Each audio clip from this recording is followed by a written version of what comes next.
Hello and welcome to the Core Learning channel. Today we're going to be looking at dividing powers.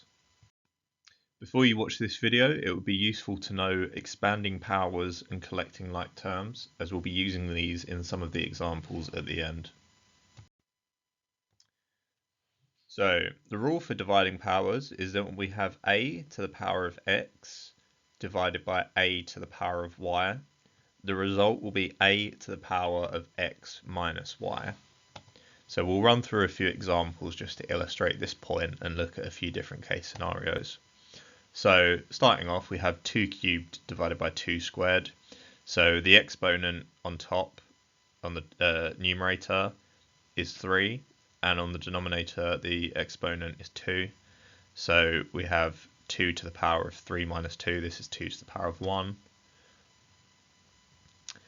We have 3 to the power of 5 divided by 3 to the power of 2. So this is going to be 3 to the power of 5 minus 2, which is 3 to the 3. Next, we have 10 to the power of 10 divided by 10 to the power of 2. So this is going to be equivalent to 10 to the power of 10 minus 2, which is 10 to the power of 8. So the next one, we have 10 to the power of 2 divided by 10 to the power of 3. So we've got to just be careful here. We always take the exponent on top and subtract the exponent from the bottom. So in this case, the result is going to be 10 to the power of 2 minus 3. So this is 10 to the power of minus 1. And then lastly, we have a half to the power of 6 divided by half to the power of 3. I always like to just put these in here because I think sometimes people get a bit confused when they see either decimal numbers or fractions when doing power rules. It's exactly the same principle. Try not to overthink it. If we look at the top, this is a to the power of x, a to the power of y, a to the power of x minus y. This a just represents anything that is constant. So in this case, we have a half. So we're just going to use the same rule, and where in this case a is equal to a half. So it's exactly the same thing. So we have a half to the power of 6 over a half to the power of 3. This is just equal to a half to the power of 6 minus 3, hence a half to the power of 3.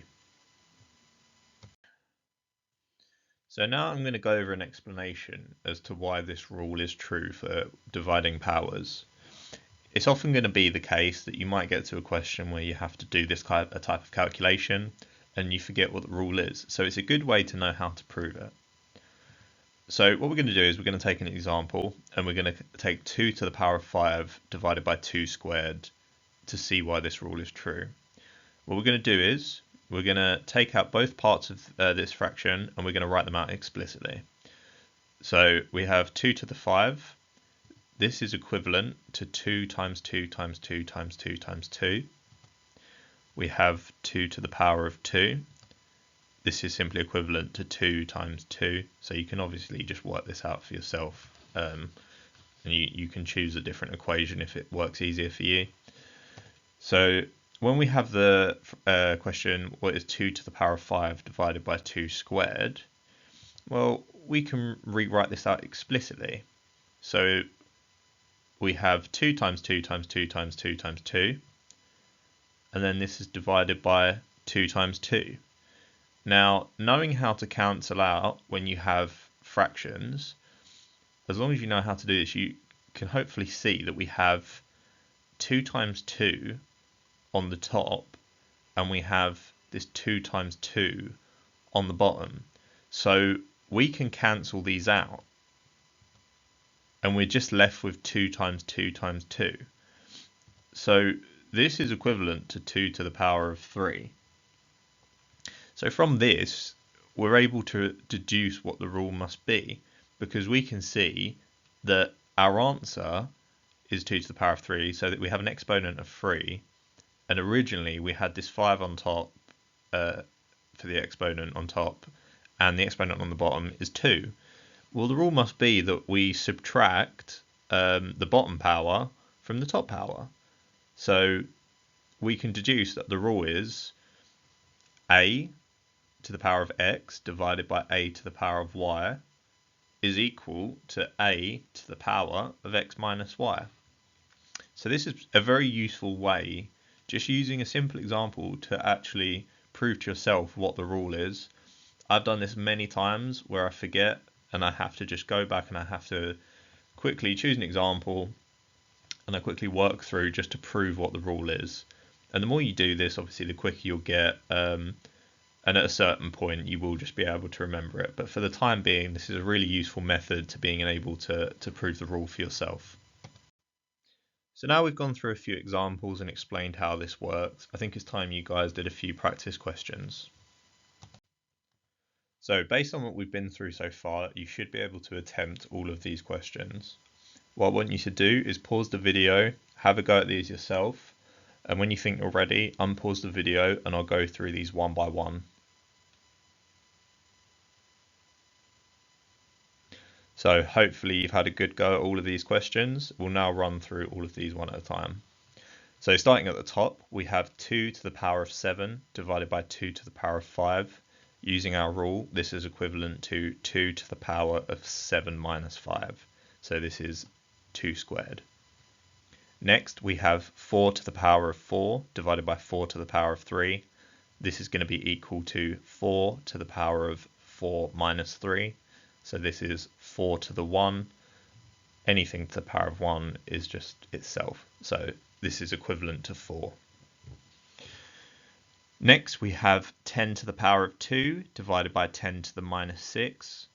So anytime we have a negative number involved, we just have to be a little bit careful.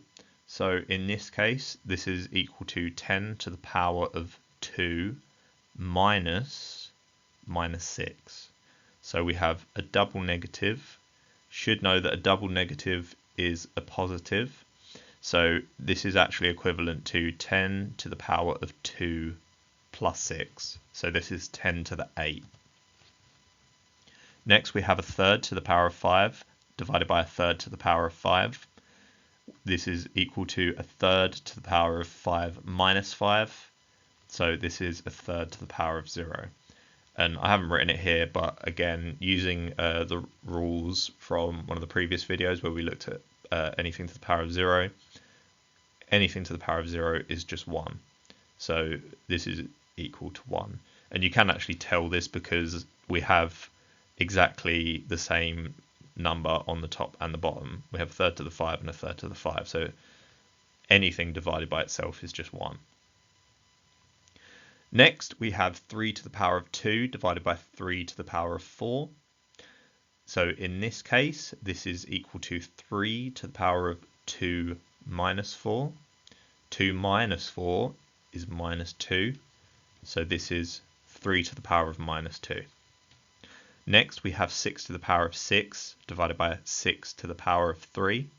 This is equal to 6 to the power of 6 minus 3, which is 6 to the 3. Next, we have 100 to the power of 2 divided by 100 to the power of 0. This is 100 to the power of 2 minus 0, which is 100 to the power of 2. And lastly, arguably the trickiest one, we have 2 to the power of minus 1 divided by 2 to the power of minus 2. So just got to be careful with our positives and negatives here. This is equal to 2 to the power of minus 1 minus 2. So we have minus 1 minus 2. Well, the minus 2 is actually plus 2. So this becomes 2 to the power of minus 1 plus 2. Minus 1 plus 2 is 1. So we actually get 2 to the power of 1, which, as we said before, is just equal to 2. So now we're going to look at some questions which are going to combine dividing powers and collecting like terms. So what I'm going to do is go over an example question to show you how this type of question should be answered. So the question we're going to look at is 4x to the power of 4 divided by 2x squared. What we're going to do first and foremost is collect the like terms. So from the top and the bottom, the number terms are 4 and 2. And we have two x terms, which are x to the power of 4 and x squared. So what we want to do is rewrite this question having separated out the like terms. So what we are going to do, we have a 4 on top and we have a 2 on the bottom, and then we have an x to the power of 4 on the top, and we have an x squared on the bottom. So this is exactly the same as the top question. We've just separated it out so it's a little bit easier to see the different terms in the question. So we've separated our number terms on the left hand side and our x terms on the right hand side. So now we can break this down a bit more simply. So 4 divided by 2 is 2, and then we have x to the power of 4 divided by x squared. So we can see on this right hand side x to the power of 4 divided by x squared. This is now in a form which, based on this video, you should be able to answer. And using the rule that we've been talking about, x to the power of 4 divided by x to the power of 2 is x to the power of 4 minus 2, which is x squared. So all in all, our final answer to this question would be 2x squared. So if we follow this methodology, you should hopefully be able to answer any question in this form. So you should now be ready to have a go at these questions. As before, pause the video, have a go at these yourself, and then unpause the video and I'll go through the answers. Just to add as well, that on the right hand side are the forms the answer should be given in. So if your answer comes in a different form, then you may have to redo it. Okay, hopefully you've got on with those okay. We're now going to run through the answers one by one. So starting with the top question, so we're going to separate our number terms and our x terms. So our number terms are 3 divided by 3, which is 1. And our x terms are x cubed divided by x to the power of 1. So using our dividing powers rule, we have x to the power of 3 minus 1 when we simplify this, which is x squared. So we have 1x squared, which is just equivalent to x squared. Next, we have 9xy squared divided by 3x squared y. So we've got a y term as well now in here, but it's exactly the same method. You're just going to separate out the different terms. So now we have number terms, we have x terms, and we have y terms. So starting with the number terms, we have 9 divided by 3, which is 3. Moving on to our x terms, we have x over x squared. Using our rule, well, x is the same as x to the power of 1. So this would be x to the power of 1 minus 2, which is x to the power of minus 1. And then we have y squared over y for our y term. So this is equivalent to y to the power of 2 minus 1, which is y to the power of 1. So all in all, this should give us 3x to the minus 1, y to the 1. So I've written it, and then I've written it simplified, because anything to the power of 1 is just itself. Moving on to the next one, we have 5 squared x to the power of 4 divided by 5x squared. So we can use our dividing powers rule on the number term and the x term here. So we have 5 to the power of 2 divided by 5. This is equivalent to 5 to the power of 2 minus 1. And this is just 5, or 5 to the power of 1, if that's easier for you to understand. And then for our x terms, we have x to the power of 4 divided by x to the power of 2. So this is x to the power of 4 minus 2, which is x squared. So we should have 5x squared. Lastly, this looks quite intimidating, but let's just break this down piece by piece. So we have 4 to the power of 5 x cubed y divided by 4 squared x squared y squared. Let's look at our number terms first. So we have 4 to the power of 5 divided by 4 to the power of 2. Using our rule, this is 4 to the power of 5 minus 2, which is 4 cubed. Okay, that's the number term done. Now we move on to the x term. We have x cubed divided by x squared. This is x to the power of 3 minus 2, which is x to the power of 1. Lastly, we have y divided by y squared. So this is equivalent to y to the power of 1 minus 2, which is y to the power of minus 1. Bringing this all together, we get 4x y to the power of minus 1. And you can see just before that I've left it in its unsimplified form.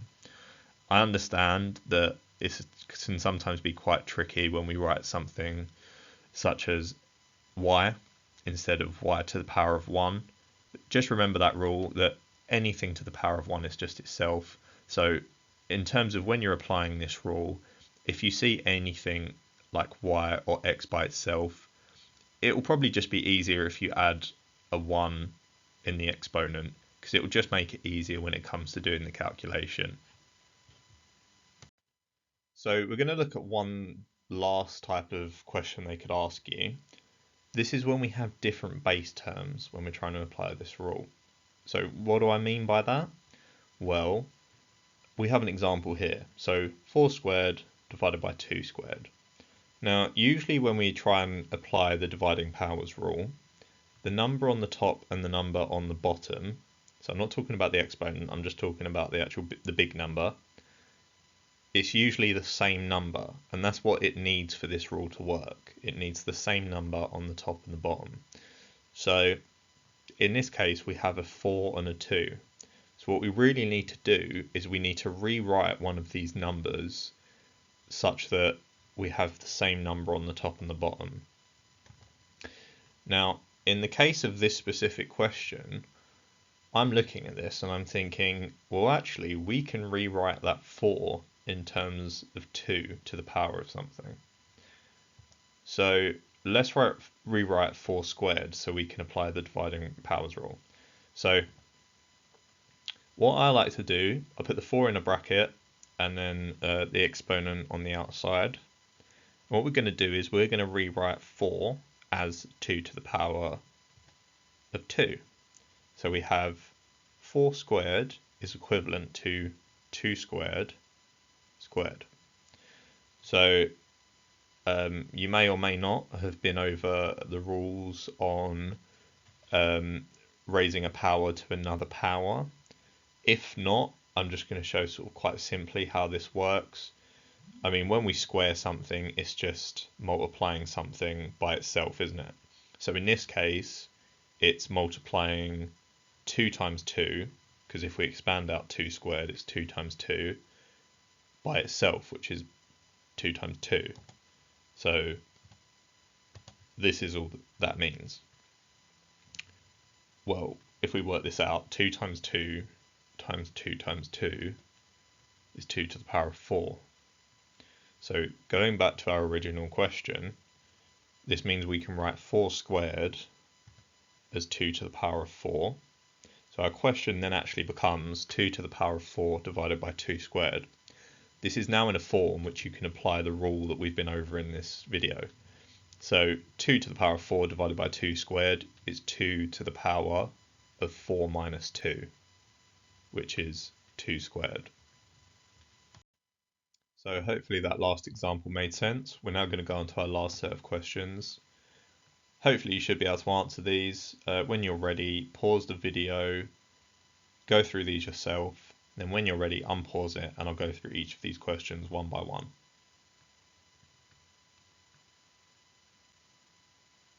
So hopefully you got on with that okay. Let's start from the top.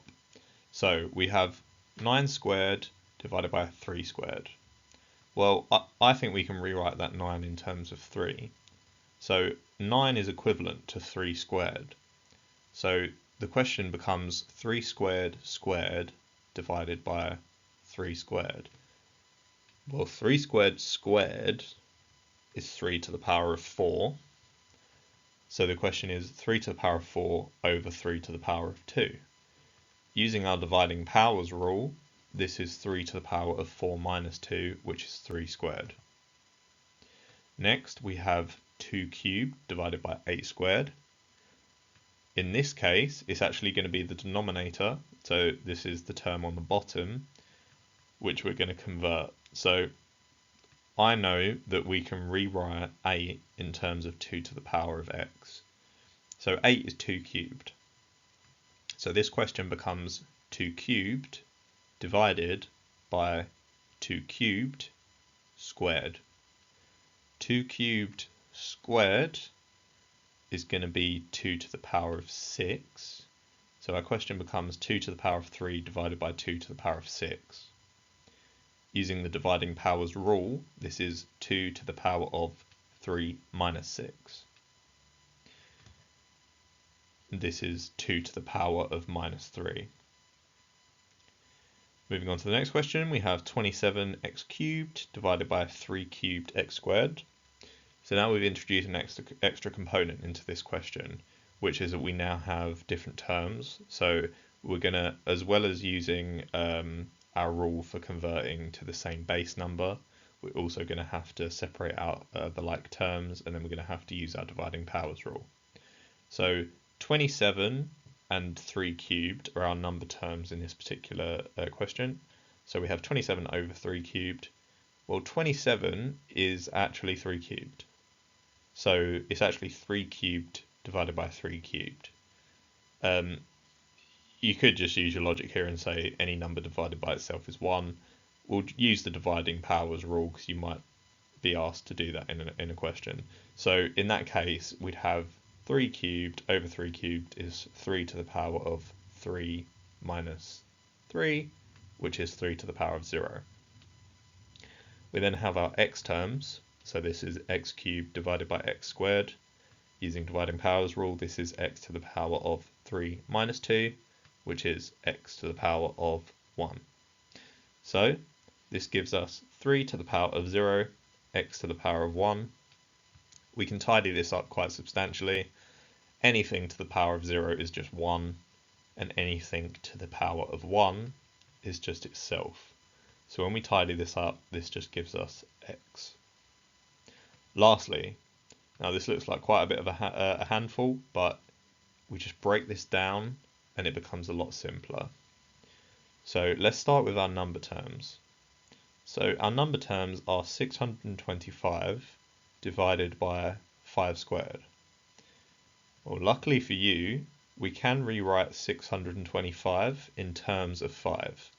So 625 is 5 to the power of 4. So we have 5 to the power of 4 divided by 5 squared. Using our dividing powers rule, this is 5 to the power of 4 minus 2, which is 5 to the power of 2. Next, we have our x term. Our x term is x squared divided by x cubed. Using dividing powers rule, this is x to the power of 2 minus 3, which is x to the power of minus 1. Lastly, we have our y term, which are y over y squared. Well, we can obviously rewrite y as y to the power of 1, which might help a little bit when we're trying to sort of think about this rule. So using the dividing powers rule, this would become y to the power of 1 minus 2, which is y to the power of minus 1. So bringing this all together, we get 5 squared, x to the power of minus 1, y to the power of minus 1. Lastly, thanks for watching. I really hope you enjoyed that and you learned something from it. If there's anything that was unclear, please do comment and I'll try to get back to you as soon as possible. If you did like that, please like and subscribe, and we'll see you next time. Cheers, guys.